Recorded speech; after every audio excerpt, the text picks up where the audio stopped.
एक सांसद जी ने एक दूसरे माननीय सांसद को जिस तरह की भाषा का प्रयोग किया सदन में, और जिस तरह से बहुत पहले से हम देख रहे हैं किस तरह से जो है माननीय स्पीकर महोदय, जो है अध्यक्ष महोदय, लोकसभा के जो अध्यक्ष हैं वो कार्रवाई करते हैं, लेकिन इस बार वो कार्रवाई के नाम पे सिर्फ डांट के जिन्होंने उन्होंने छोड़ दिया।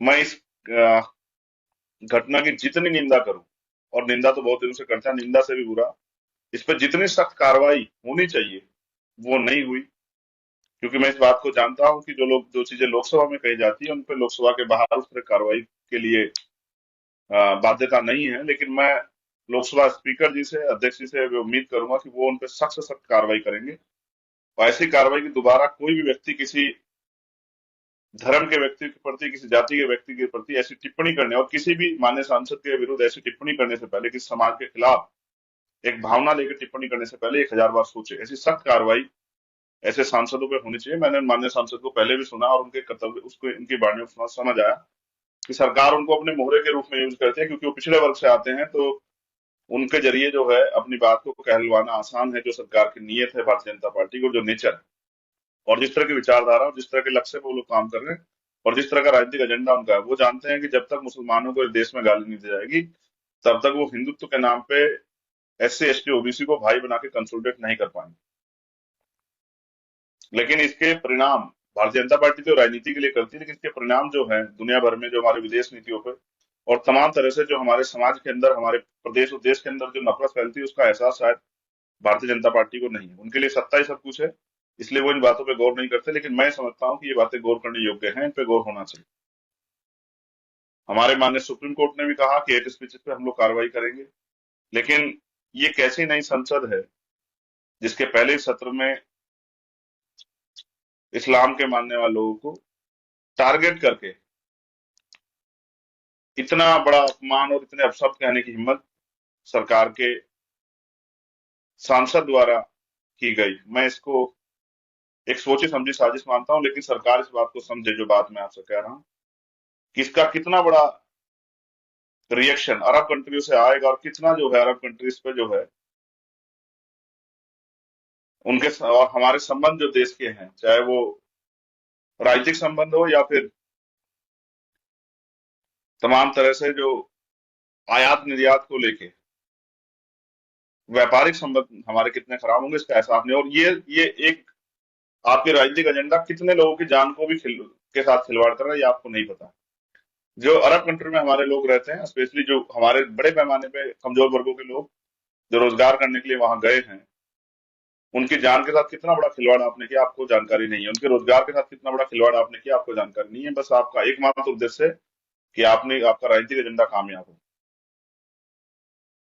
मैं लोकसभा में तो नहीं हूं, अगर मैं लोकसभा में सदस्य के रूप में होता तो शायद वही इस पे हम लोग जो है अपनी जवाबदेही सुनिश्चित करते। मुझे विपक्ष के साथियों से भी ये कहना है कि उसी दिन सदन को बंद करवा देना चाहिए था। उसी दिन जो है सदन के बाहर तत्कालिक रूप से हड़ताल पे बैठ जाना चाहिए था, आंदोलन करना चाहिए था।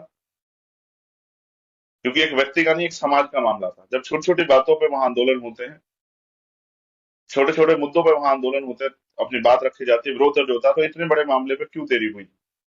और इसका परिणाम ये हुआ कि ये पूरा मामला एक मजाक बन के रह गया, और हम लोग आरोप प्रत्यारोप लगा रहे हैं। ये एक घटिया सोच और घटिया मानसिकता जो भारतीय जनता पार्टी के नेताओं में, भारतीय जनता पार्टी के कैडर के इशारे पे, भारतीय जनता पार्टी के राजनीतिक एजेंडे के इशारे पे जो आ रही है, इसकी जिम्मेदारी देश के प्रधानमंत्री, गृह मंत्री और RSS के जो हमारे प्रमुख हैं उनकी बैठती है कि वो सामने क्या कहते हैं, पीछे क्या कहते हैं, उनके मन में क्या है और वो उनकी जबान पे क्या है। ये तमाम उन बातों को जो है ना चरितार्थ करता है, जो हम लोग देखते हैं। वो बाहर से आए हुए मुस्लिम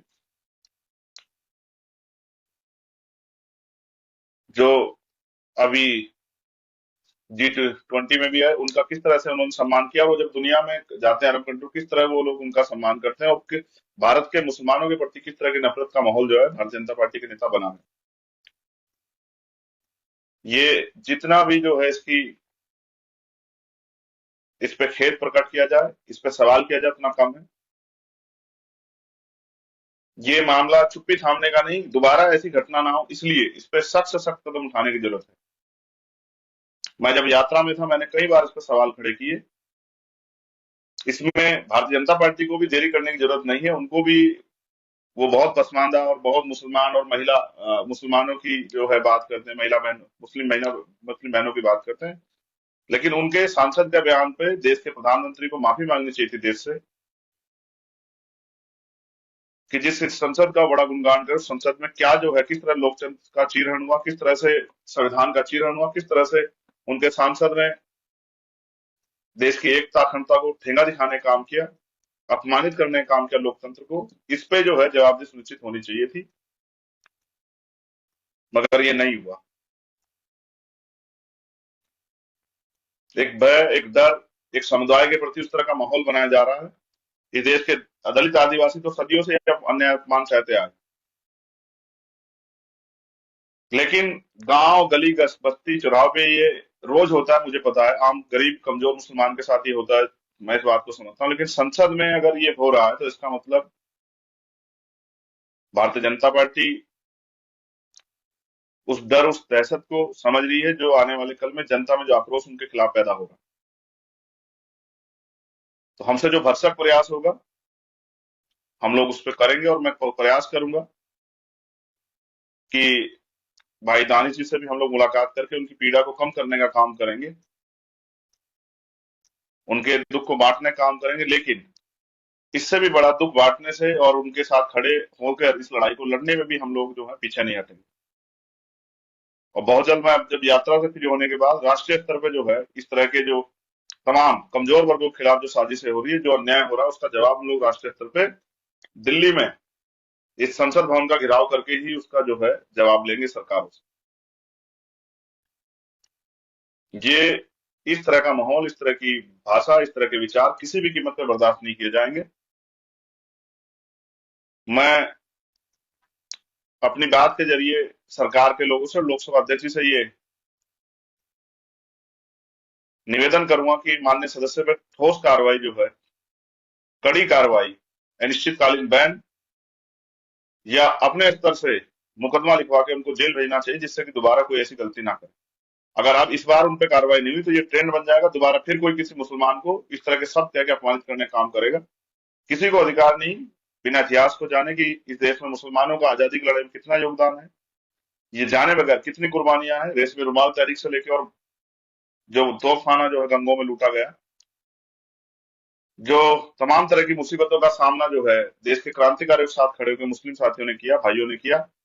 इस तरह से उनको, पूरे समाज को संदेश देने के रूप में, अपमानित करने के रूप में उग्रवादी, आतंकवादी कहना, ये बहुत ही दुर्भाग्यपूर्ण है, और ये किसी भी कीमत पर स्वीकार्य नहीं।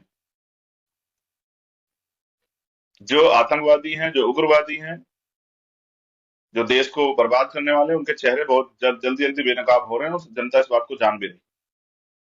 ऐसे संगठन जो धर्म और जाति के नाम पे हिंसा फैलाते हैं, और जिनका मकसद होता है कमजोर को कुचलना, ऐसे संगठन भी जो हैं, वो भी आप लोगों के सामने आ रहे हैं, और उन पे कार्रवाइयां भी हो रही।